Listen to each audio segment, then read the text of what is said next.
پاچا صاحب د ما 4 غواګانې حلالې چې ستنې ورکړي دي. دا خبره ما نه کوله. هغه چا ستنې ورکړي چې ما فارم ته وړه. زه نه پوهېږم چې د ما څومره غواګانو به ستنې خوړلي او څه وخت به یې زړه ته ورسېږي دا به مړې سي. 4 غواګانې بلار به د ما حلالې سولې. زړه ته یې ستنې ننوتلې ما ټول ریکارډ کړي دي. دا دومره خاین ملت ده، دا دومره جفاکاره بېغیرته ملت ده چې نور نه کېږي، په څارویو باندې د دوی سرپه نه کېږي. پوه شولې؟ نو ته به څنګه بیا دلته ژوند وکړې چې د تا کور ته د تا فارم ته یو څوک راسي او په جب کې ستنې اچولې غواګانو ته یې ورکوي. او د ظالم بچیه دا ما د ځان دپاره نه دي کړي.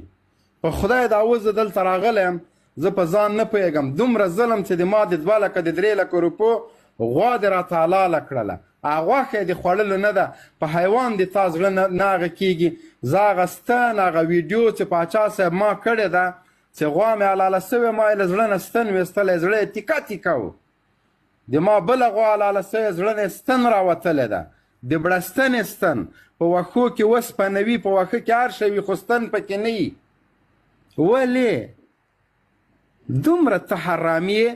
دا مې اورېدلي وو چې په کندوز کې د مایانو فارم کې د مایانو په فارم کې فارم ته زهر ورکړي وو، د 5 میلیونه افغانیو تاوان یې ورورسوه. خو نن زه له خپله له همدې برخلیک سره مخ شولم.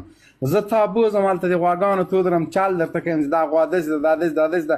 ته خبیث، ته رذیل، ته بېناموسه ځې هغه ته ستنې اچې. افسوس افسوس. نو داسې حالات د موږ په افغانستان جوړول موړول نشته. زه په دې خپلو خبرو کې صادق یم. زه د 3 واړو غواګانو د 4 واړو ویډیوګانې درته ښیم چې د ما غواګانې ته یې ستنې ورکړي دي. او یوه غوا مې داسې غوا پرته ده دا اوس چې زه دلته یم، زړه مې هلته ده. پوه شولې؟ چې جګېدلی نه سي، هغه به هم کېدی شي نن او سبا کې حلال سي. په 3 لکه افغانۍ باندې ما اخیستې وه د نسل دپاره. ورکې که